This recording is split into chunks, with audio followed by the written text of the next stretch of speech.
2024 Jakarta tidak lagi menjadi ibu kota negara. Dengan kata lain, ibu kota negara resmi pindah dari Jakarta ke IKN Nusantara. Hal ini disampaikan oleh Kepala Otorita IKN Nusantara.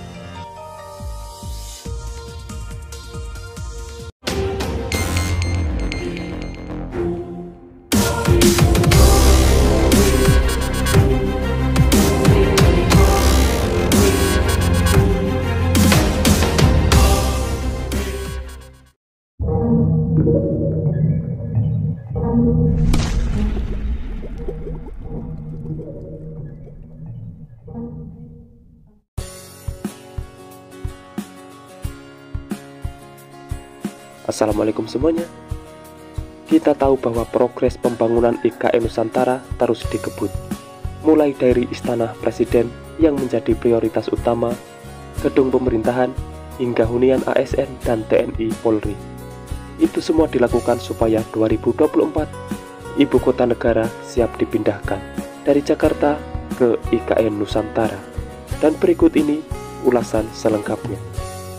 Seperti biasa, sebelum berlanjut ke pembahasan, dukung selalu channel ini untuk terus berkembang dengan cara subscribe dan nyalakan loncengnya, supaya kalian dapat mengetahui kabar terbaru pembangunan di Indonesia. Kepala Otorita Ibu Kota Negara Nusantara Bambang Susantono menyampaikan, pada 2024 Presiden Jokowi akan mengeluarkan keputusan Presiden atau Kepres mengenai perpindahan ibu kota negara ke IKN Nusantara di Kalimantan Timur. Dengan kata lain, pada 2024, ibu kota negara resmi pindah dari Jakarta ke IKN Nusantara. Bambang Susantono dalam rapat dengar pendapat dengan Komisi 11 DPR RI pada Senin 6 Februari 2023 mengatakan, ini memang beliau emban hingga 2024, dan manakala di 2024 Presiden akan mengeluarkan Kepres yang menyatakan bahwa ibu kota Jakarta akan pindah ke IKN Nusantara pada 2024 tersebut. Meski Kepres kepindahan ibu kota negara masih cukup lama, namun pihaknya sudah mempersiapkan IKN agar pada tahun 2024 ibu kota negara baru siap layak huni. Walaupun tanggalnya masih 2024, tapi persiapan harus tetap dilakukan dari sekarang.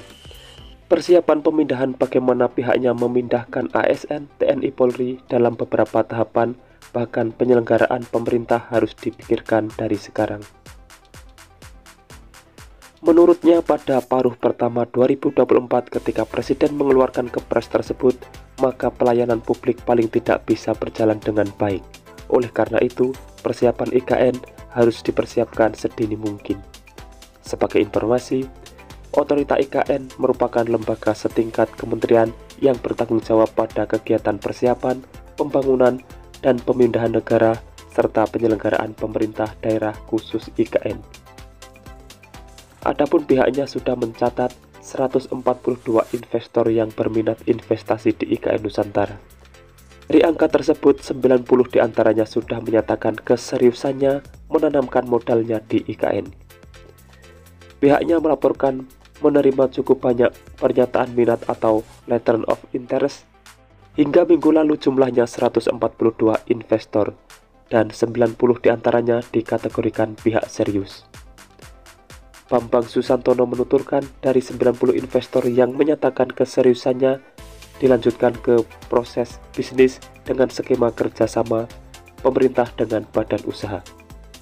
Untuk rinciannya, yakni 25 investor tertarik di bidang infrastruktur dan utilitas, 15 di sektor bidang edukasi, 14 di sektor jasa konstruksi, 10 di sektor perumahan. Selanjutnya ada 6 investor di sektor teknologi, 5 investor di sektor kesehatan, 9 di sektor mixed use dan komersial, kemudian 4 investor di sektor kantor BUMN dan swasta, 2 di sektor kantor pemerintahan. Sedangkan mantan Perdana Menteri Inggris Tony Blair diyakini akan menjadi jembatan pemerintah Indonesia untuk mendapatkan investor supaya berinvestasi di ibu kota negara Nusantara.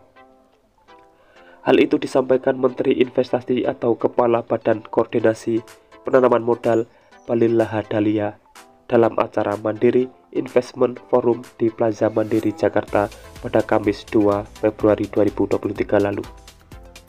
Menurut beliau, Tony Blair punya komunikasi yang baik dengan pemerintah Indonesia, khususnya kepada Bapak Presiden, sehingga akan membantu mendatangkan investasi di IKN. Diketahui sebelumnya, Menteri Investasi menghadiri World Economic Forum 2023 di Davos, Swiss pada Jumat 20 Januari 2023 lalu. Dalam kesempatan itu, beliau berdiskusi dengan mantan Presiden Menteri Inggris. Dalam pertemuan itu, Bahlil dan Tony Blair membahas terkait langkah-langkah teknis untuk melakukan percepatan investasi, serta potensi investasi di sektor selain IKN, seperti sektor gas hingga pangan. Sebelumnya, Tony Blair mengatakan ketertarikan investor terhadap IKN diharapkan bisa terus berlanjut dan dia siap untuk memberikan dukungannya sampai dengan terrealisasi. Bahkan, dukungan kolaborasi juga dapat diberikan melalui investasi di luar ibu kota Nusantara. Tony Blair mengungkapkan, jadi memang minat investor untuk masuk ke Indonesia ini sangat besar. Hal itu tidak terlepas dari peran besar Bapak Menteri untuk mendatangkan para investor ke Indonesia dengan sinyal positif. Mungkin itulah informasi yang bisa saya sampaikan, semoga sedikit banyak ada manfaatnya. Dan temukan informasi yang tidak mungkin kalian temukan di tempat lain, karena hanya di sini, informasi yang tidak dibahas akan saya bahas secara lengkap. Jadi pantau terus channel ini untuk mendapatkan jawaban dari apa yang kalian cari. Sudah saatnya saya undur diri dan wassalamualaikum warahmatullahi wabarakatuh. Sampai bertemu di video menarik selanjutnya.